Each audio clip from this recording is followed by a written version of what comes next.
لە دوای ڕووخاندنی ڕژێمی باسەوە کە ئەمریکا هەموو دامەزراوەکانی عێراقی هەڵوەشاندەوە، دوو پارتی دەسەڵاتداری کوردستان بۆ دامەزراندنەوەی وڵاتەکە بەو شێوەی ئێستای بەشداری چالاکانەیان کردووە. لەگەڵەوەی لە میدیادا دروشمی ناسیۆنالیستیانەیان بەرز کردووەتەوە، بەڵام ئەوە زۆر ڕوونە کە هەمیشە لە پێناوی پۆست و پارە و بەرژەوەندی حیزبیەکاندا کاریان کردووە و بابەتە گرنگە سیاسی و ئابووری و نەتەوەیەکانیان بە نادیار سپاردووە. هەر بۆیە بەردەوام پشتیوانیان لە کابینەکانی بەغدا کردووە، بەڵام دواتر پەشیمان بوونەتەوە و بۆ چاواشەکردنی ڕایگشتی کوردستان و تێکەڵکردنی کارتەکان دروشمە عاتیفی و نەتەوەیەکانیان بەرز کردووەتەوە. ئەوە بەڵگەنەویستە کە دامەزراندنەوەی تایفیانەی عێراق وڵاتەکەی تاڵان و وێران کردووە، بۆیە شەقامی عێراقی لە پارت و سیاسەتمەدارانی بازرگان و مافیایی تووڕێە و ئەوە چەندین مانگە بە پێشکەشکردنی سەدام قوربانی ئەو بێزاریەی خۆی بە جیهان نیشانداوە، بەڵام ئەوەی جێگەی سەرنجە دەسەڵاتدارانی کوردستان یا لە ژێر گوشاری هێزە ناوچەی و بیانیەکان بەشداریان لە کابینەی حکومەتی ناوەندیدا کردووە، یا بە ڕێکەوتنی نهێنی و نادیار لەگەڵ پارتە شیعەکان و لەسەر بنەمای دەستکەوتی حیزبی بەو کارە هەڵساون.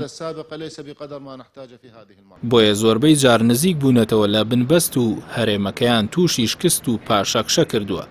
لە جیهاندا پرۆتۆکۆڵەکان بە ئاشکرا واژۆ دەکرێن و میکانیزمی زەمینە و زەمانەتیان زۆر ڕوونا، بەڵام لە 2003 بەدواوە تا ئەمڕۆ بەشداری هەرێمی کوردستان لە کابینەی بەغدا نادیار و ناهاوسەنگە، بۆیە کێشە سەرەکیەکان وەکو خۆیان ماونەتەوە، وەکو جێبەجێ نەکردنی مادەی 140 و کێشەی نەوت و گاز و مەسەلەی بە فەرمی ناساندنی هێزی پێشمەرگەی کوردستان.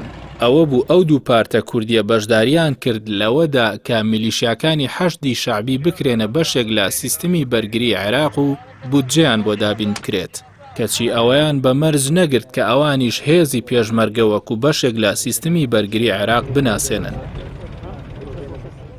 لە وڵاتانی فرە پێکهاتەی وەکو عێراقدا زۆر جار بە گوشاری پێکهاتەکان نەتەوەیەگرتوەکان پرۆتۆکۆڵەکانی سەرپەرشتی کردووە، بەڵام لە 2003 بەدواوە تا ئەمڕۆژ کورد بۆ مەرجی بەشداریکردنی لە حکومەتی بەغدا داوای زەمانەتێکی نێودەوڵەتی نەکردووە.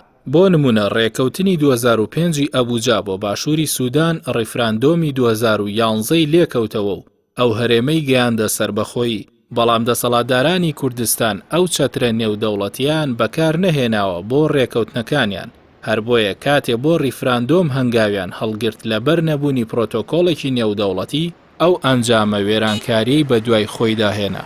لە کاتێکدا موستەفا کازمی بەرنامەی حکومەتەکەی خۆی بە فەرمی پێشکەشی ئەنجومەنی نوێنەرانی عێراق نەکردووە، بەرپرسانی هەرێم ئەسپیان و پێش عەرەبانە خست و پشتیوانی خۆیان بۆ کابینەکەی دەربڕی.